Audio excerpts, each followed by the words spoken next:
Selamat datang teman-teman, kembali lagi di saluran video Henry. Kali ini Henry akan meneruskan video yang kemarin teman-teman. Kemarin kan kita udah setting ini dia untuk setir giroskopnya ke HP Android teman-teman, dengan game-game Android seperti Bus ID teman-teman ya contohnya. Kali ini kita akan lanjutkan teman-teman. Untuk project yang kemarin masih menggunakan alat dan bahan yang sama. Kali ini Henry akan buat untuk PC teman-teman. Kita setting untuk PC. Henry berharap teman-teman yang kemarin yang pengen buat juga, Henry harap teman-teman udah lihat video Henry sebelumnya teman-teman ya, karena bahan dan wiringnya ada di video sebelumnya. Untuk kali ini kita khusus untuk konfigurasi di PC teman-teman. Yang kita butuhkan ini dia kabel data micro USB teman-teman, sesuai dengan port dari ESP32 nya. Terus untuk alat-alatnya dan bahan-bahannya sudah Henry spill teman-teman ya, sudah Henry kasih tahu bahannya apa aja dan cara wiringnya di video sebelumnya teman-teman. Di sini sudah jadi kan teman-teman ya, karena ini lanjutan dari video sebelumnya. Oke teman-teman, silakan download dulu Arduino IDE-nya di situs Arduino gratis ya teman-teman ya. Untuk cara instalasinya ada di deskripsi, nanti linknya akan Henry tambahkan. Sekarang kita langsung masuk aja ke mode dari PC-nya teman-teman ya, karena kita akan melakukan settingan di kodenya teman-teman. Oke, ini dia teman-teman ya, di tampilan dari PC-nya atau komputernya. Langkah pertama teman-teman, silakan download dan install dulu Arduino IDE-nya di situs Arduino gratis ya teman-teman ya, tinggal teman-teman download aja. Terus untuk projectnya di sini Henry sudah simpan. Ini dia projectnya. Ini backupan dari HP Android ya teman-teman ya. Yang kemarin itu Henry salin backupannya ke sini. Nanti kita akan upload. Karena kita udah setting kemarin teman-teman di HP. Kita buka untuk Arduino IDE-nya. Tunggu beberapa saat. Ini dia sudah terbuka. Ini adalah file yang sebelumnya teman-teman ya, kita abaikan aja. Kita bikin new sketch, kita buat sketch baru. Oke, di sini akan ditampilkan perbesar. Di sini masih kosong teman-teman. Untuk awalan dari coding-codingannya tidak ada apa-apa di sini, cuman void setup dan void loop. Teman-teman pilih di library sebelah kiri. Library yang harus dipersiapkan yaitu pertama adalah BLA Gamepad. BLA Gamepad teman-teman install yang ini dia, BLA Gamepad by Lemming Dev. Ini yang digunakan teman-teman ya, Lemming Dev. Terus ada satu lagi ya teman-teman, yaitu MPU 6050. MPU 6050 ini dia by Electronic Cat. Teman-teman install yang ini teman-teman ya. Untuk pertama kalinya teman-teman diharapkan mengkoneksikan koneksi internet nanti buat downloadnya. Sekarang kita klik open new project. Kita cari project backupan dari HP Androidnya teman-teman. Ini dia, langsung kita open. Kalau muncul peringatan seperti ini, kita klik OK aja. Create this folder. Oke. Dia sedang membuka teman-teman ya.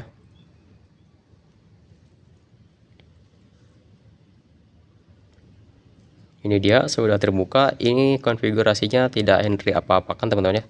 Tidak Henry edit, tidak diubah teman-teman. Ini masih bawaan yang backupan dari Android teman-teman ya. Yang kemarin itu masih sama, tidak ada perubahan. Dari library-nya dan kode-kodenya semuanya sama. Terus teman-teman klik bagian ini, select board. Sambil teman-teman colokkan ESP32-nya ke USB.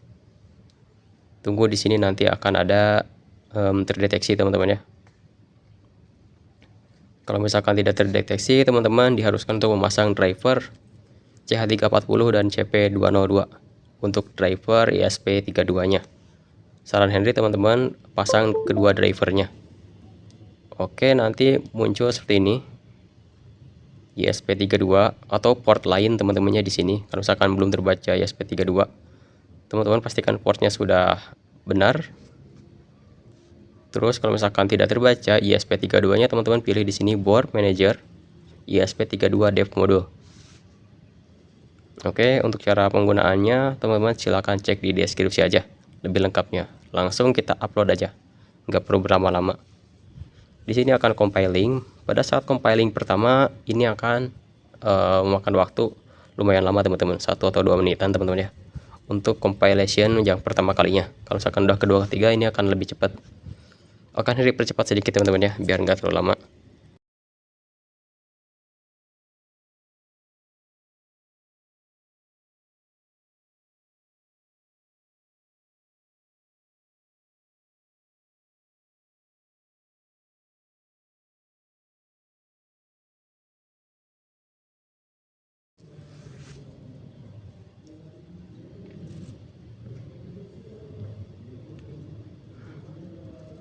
Oke teman-teman, compilingnya selesai, lanjut di sini proses upload otomatis ya teman-teman ya.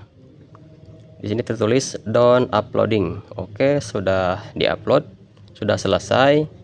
Kita bisa langsung tutup Arduino IDE-nya dan cabut ESP32-nya. Kita langsung lanjut ke mode PC. Ini dia mode luar PC teman-teman. Di sini sudah di setting seperti ini. Kita akan langsung hubungkan ke PC-nya teman-teman. Seperti biasa ya teman-teman ya, kita nyalakan ESP32-nya. Teman-teman bisa menggunakan baterai 1860 disusun secara seri, terus menggunakan regulator, atau teman-teman lebih mudah lagi pakai power bank aja, pakai kabel USB-nya teman-teman ya, pakai kabel micro USB-nya. Nah ini dia, kemarin kan kita setting di arah kiri 45 derajat. Pada saat dinyalakan pertama, kita coba menggunakan settingan yang di HP Android kemarin teman-teman ya. Pas dinyalakan belok kiri 45 derajat, karena ini akan membaca konfigurasi otomatis untuk menentukan titik tengahnya. Oke, kita cari di sini. Kalau misalkan di sini tidak terbaca, seperti biasa teman-teman ya, seperti yang kemarin, kita copot dulu power dari ESP32-nya teman-teman. Dan seperti biasa juga, nanti pas dinyalakannya teman-teman, posisinya teman-teman ya harus diperhatikan, karena ini auto konfigurasi untuk script kodenya. Pada saat dinyalakan ulang, dia akan membaca titik tengah, letak di mana MPU 650-nya pas berada di tengah teman-teman. Jadi sesuai kenyamanan kita. Di sini sudah terbaca teman-teman ya, dengan posisi 45 derajat ke kiri sebagai konfigurasi otomatisnya. Oke, your device ready to go. Oke, ESP2 steering wheel selesai. Lanjut teman-teman, pilih Windows plus R. Di sini ketikkan Joy CPL. Di sini akan muncul wireless Bluetooth-nya, gamepad-nya. Teman-teman silakan di sini cek apakah sudah benar atau enggak. Kita bisa lihat di sini untuk settingan 45 derajat ke kirinya ini enggak center teman-teman ya. Berbeda dengan HP Android. Kalau HP Android kan 45 derajat ke kiri ini akan center. Tapi di sini senternya pas 45 derajat ke kiri, ini center teman-teman. Jadi ini bertolak belakang teman-teman ya settingannya. Jadi untuk center ini kita harus arahkan ke tengah. Tombol-tombol berfungsi dengan baik teman-teman, tapi giroskopnya konfigurasi otomatisnya salah teman-teman ya, beda dengan HP Android. Caranya cukup mudah teman-teman, cabut lagi aja, terus teman-teman berdirikan untuk giroskopnya, berdirikan seperti ini, berdirikan, terus teman-teman colok lagi.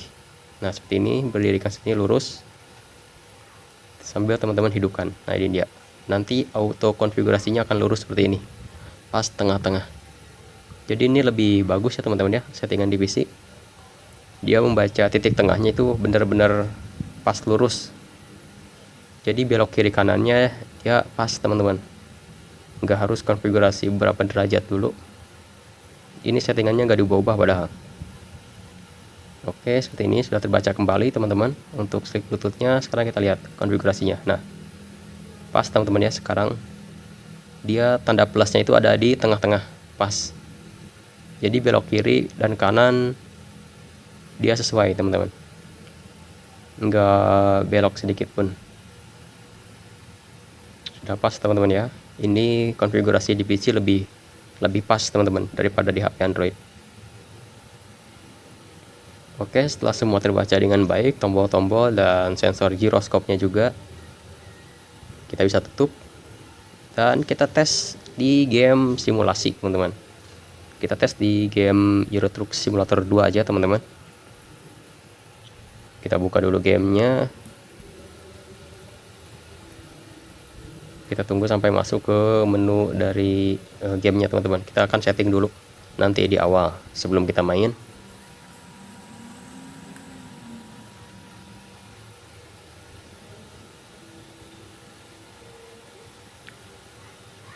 Oke, saat berada menu ini teman-teman pilih setting di game ETS-nya, terus teman-teman pilih di control. Di sini ada wheel, ada gambar setir, terus di sini teman-teman cari yang bagian steering axis. Teman-teman silakan klik di sini, terus goyangkan perangkatnya. Nah ini dia, langsung terbaca sebagai steer. Kiri kanan, oke. Berhubung di sini tombol gas dan remnya berupa tombol bukan pedal, jadi kita masuk ke kontrol bagian keyboard teman-teman. Steer sudah oke. Di sini teman-teman cari yang throttle. Di sini key-nya secondary, teman-teman silakan tekan tombolnya untuk di mapping. Ini dia. Ini untuk gas belah kiri. Terus di sini untuk brake dan reverse untuk mundur. Klik tombol satu lagi. Nah ini dia. Nanti gas sebelah kiri, rem dan mundur sebelah kanan teman-teman. Dan untuk belok kiri kanannya yaitu menggunakan giroskop. Cukup dimiringkan aja perangkat ESP32 nya. Oke, sambil nunggu loading teman-teman, Henry ingatkan kembali kalau misalkan ada error teman-teman cek di video Henry yang sebelumnya, karena ini video lanjutan dari video kemarin teman-teman ya. Teman-teman bisa lihat di deskripsi nanti list videonya sesuai urutan dari judulnya teman-teman. Oke, setelah ini teman-teman langsung aja di sini kita klik drive. Kita tunggu loading lagi untuk masuk ke dalam gamenya. Untuk masuk ke dalam gameplay, kita lihat nanti hasilnya seperti apa.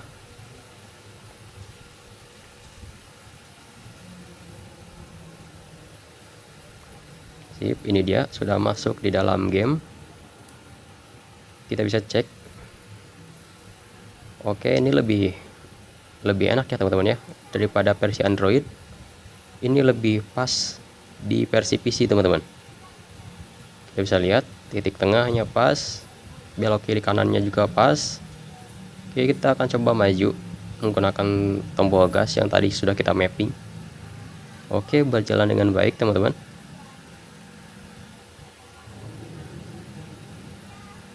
Oke, di sini setirnya juga lumayan sensitif, tapi di sini pengaturannya Henry terakhir itu di settingan 180 derajat teman-teman.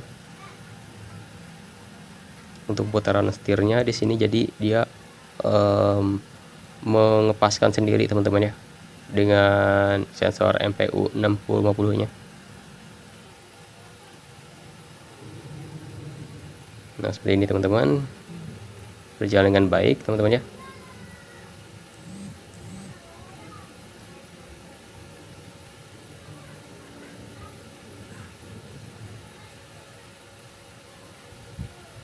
Oke,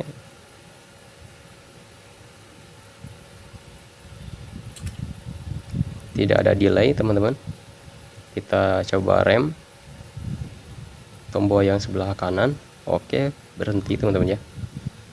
Tombol semua berfungsi dengan baik, giroskop kiri kanan berfungsi dengan baik teman-teman, tidak ada masalah dan tidak ada kendala. Oke teman-teman, Henry akan coba cek game lain teman-teman ya menggunakan giroskop ini, apakah bisa atau enggak. Kita cek. Oke teman-teman, ini dia untuk game lainnya Henry udah coba. Ini dia Need for Speed Most Wanted teman-teman 2005. Ini berfungsi dengan baik teman-teman, malah lebih enak yang game racing teman-teman daripada simulasi.